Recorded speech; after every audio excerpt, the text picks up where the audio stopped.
When I came to Glasgow first, a-mach go and Gall.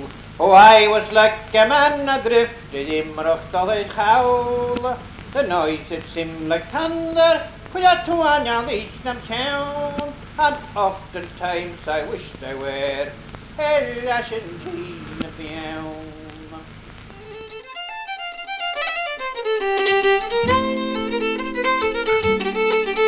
Tá mé bud an acabhach is an bheit mí smenecha go Glasgow go bhí uamasach mór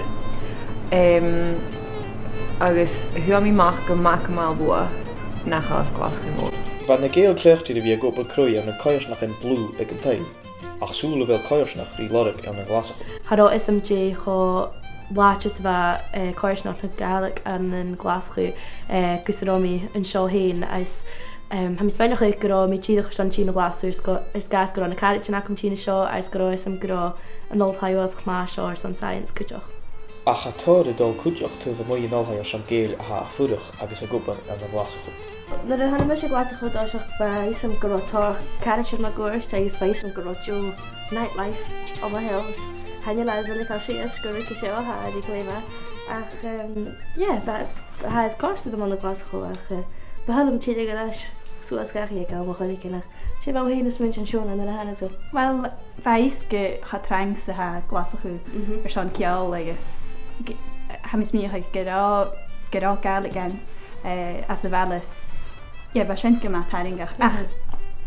Ha na farste rut ha na bewan an Glasgow ha hulish ar se rut den in nius ha ma gevel kairs nach Gaelic gan kujech. Ach, you know, have it in the end of Siechen. Ha me sé fáilcinn chu go bhfuil cairsnach Gaelach ann, ha duine óg rí sem líon Gaelic bud nacháil me sé fáilcinn a ha amsa comanta ag an haid. Chanin go bhfuil barach chorman an a bhí bio an cairsnach óg Gaelach an an Glasgow. A an hwni fod yn y dog, táchas is an cúil, táchas is an Gaelic, fod yn tarnolhau, a chwla seo siútan. Agus súla bhfuil an coire me géal ága an cúid Gaelic a chléachach an an saochain sóisialta sa bhela mhór. Chanin go bhfuil cairsnach go má bháitir an Glasgow rís nach ramin dúil nuair a hánig me sias an táiseach.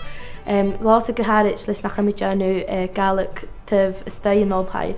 Ha ma go mo chuid Gaelic a chwma suas leis an tuaf is hadolf tyf mwy na olhau a is cwtioch leis chwma násin eich fi sas sin a is leis fi sas an tein a Gaelic roi a cwtioch. A mis meneach go gré áte amsach máhan, vi na dul noch ag bhil Gaelic agus goharis ma hauer son kamel a dul leis a go bhilú a dhéanú mar chéim na nachal.